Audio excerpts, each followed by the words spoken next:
Hiroshima, Japan, August 6, 2025, on the solemn occasion of the 80th anniversary of the atomic bombing of Hiroshima, the U.S.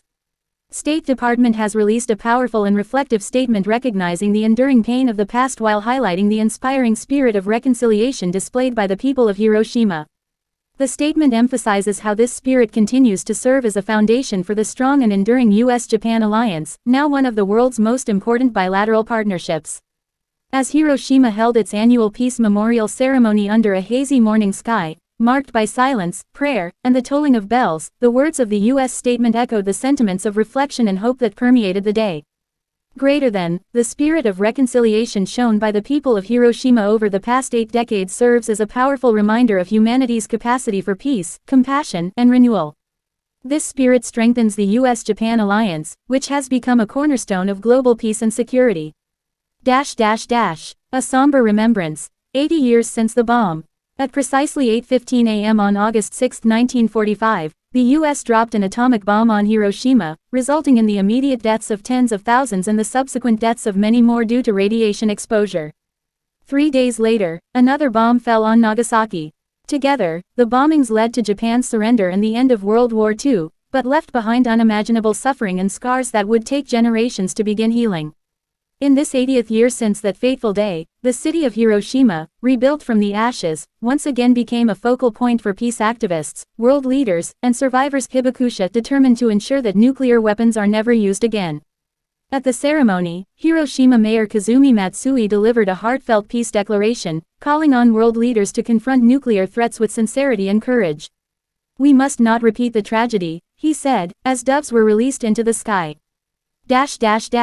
U.S. Message: reconciliation over retaliation. The U.S. State Department's message this year goes further than previous commemorations, offering not just respect to victims and survivors but also recognizing the transformative efforts of the city's residents to turn devastation into a force for peace. The statement praises Hiroshima's commitment to peace education, nuclear disarmament advocacy, and international understanding. Greater than, we are humbled by the resilience of the survivors and their families, and by the city's unwavering commitment to peace. Their determination to transform suffering into a call for nuclear disarmament inspires us all. The department noted that the tragic past continues to guide present diplomacy, especially in an era of rising geopolitical tensions and renewed fears of nuclear proliferation. President Biden's personal reflection. While President Biden did not attend the Hiroshima ceremony in person, he released a separate message from the White House, stating, "Greater than, on this solemn anniversary, we honor the victims and reaffirm our commitment to ensuring such devastation never happens again. The U.S. partnership with Japan is now one of peace, not war, of cooperation, not confrontation. The courage of the people of Hiroshima and Nagasaki continues to shape our shared future." Biden's message emphasized multilateral disarmament efforts and pointed to the strategic and moral necessity of upholding the Nuclear Non-Proliferation Treaty (NPT). A journey from war to alliance. It is often said that the U.S.-Japan alliance was born from the ashes of Hiroshima and Nagasaki. 8 decades after those horrific bombings, the relationship between the two nations has evolved into a deep strategic and cultural partnership. The State Department's statement highlights that transformation, noting that today, Japan and the United States stand side by side not as enemies but as allies, partners, and friends committed to democratic values and international cooperation. Joint military exercises, shared economic interests, and cooperation in climate science, technology, and education all serve as modern examples of this partnership's breadth and depth. Hiroshima survivors, voices of memory and hope. Many hibakusha, now in their late 80s and 90s, gathered at Peace Memorial Park for what may be their final major anniversary appearance. Their presence added a profound emotional depth to the ceremony. "Every year, I think it may be the last time I tell my story," said 91-year-old Keiko Ogura, a renowned survivor and peace advocate. "But I must speak so the world will not forget what happened here." Survivors have long urged world leaders to visit Hiroshima not merely as a formality but to understand the human cost of nuclear weapons. Former President Barack Obama's 2016 visit to the Hiroshima Peace Memorial remains one of the most symbolic gestures in post-war reconciliation. Today's U.S. statement builds upon that legacy. Political tensions and global nuclear threats. The 80th anniversary comes at a time of global anxiety over nuclear weapons. Ongoing tensions with North Korea, deteriorating U.S.-Russia arms control agreements, and China's expanding nuclear arsenal have reignited fears of a new arms race. While the U.S. maintains its nuclear deterrent, the State Department emphasized the Biden administration's commitment to arms reduction. The statement reads, we continue to pursue a world without nuclear weapons, where security is not achieved through mutual destruction, but through diplomacy, verification, and international cooperation. Critics argue that progress on nuclear disarmament has been too slow. Yet Hiroshima's legacy reminds the world of what is at stake. Japan's response and renewed calls for peace. Prime Minister Ishiba's remarks at the ceremony echoed global concerns. He reaffirmed Japan's commitment to its pacifist constitution and stressed the country's role as a bridge between nuclear and non-nuclear nations. We are the only country to have suffered atomic bombings.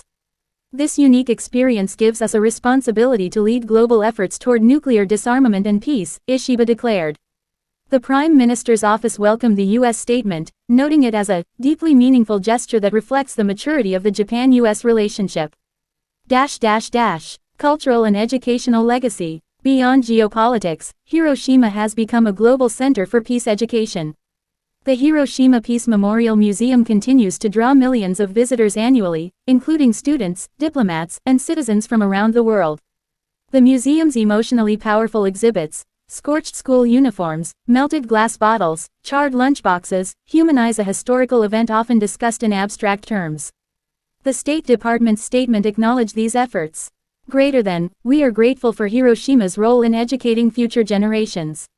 It is through education that memory is preserved, and peace is promoted. From ashes to alliances, a symbol of global peace. As the sun rose over the A-bomb dome, left standing as a haunting skeleton in the middle of a bustling city, it was not only a reminder of the horror of August 6, 1945, but also of the extraordinary journey from destruction to reconciliation.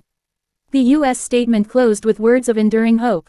Let us honor the victims by continuing to build a world where peace triumphs over conflict, and where nations work together to ensure such a tragedy never occurs again. Public reaction in Japan and the U.S.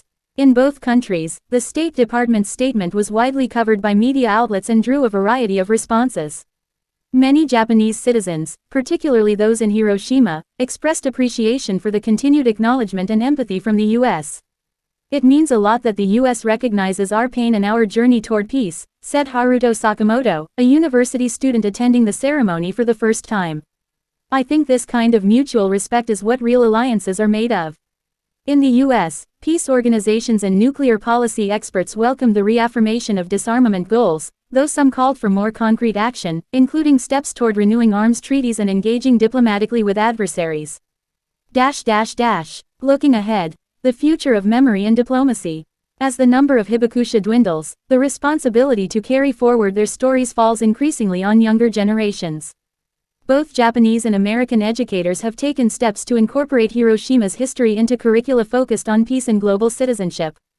The U.S.-Japan alliance, once forged out of necessity, now stands on a more human foundation, shared values, shared memories, and a shared commitment to ensuring a more peaceful world. Conclusion. The 80th anniversary of the Hiroshima bombing is a moment of sorrow, reflection, and above all, renewed determination. Through its official statement, the U.S. has not only paid tribute to the victims and survivors of one of history's darkest days but also underscored the enduring power of reconciliation. That the two nations once locked in brutal conflict now stand united in pursuit of peace is not only remarkable, it is essential. As the bells of Hiroshima ring out once again, they remind the world, memory is not for mourning alone, it is for building a better future.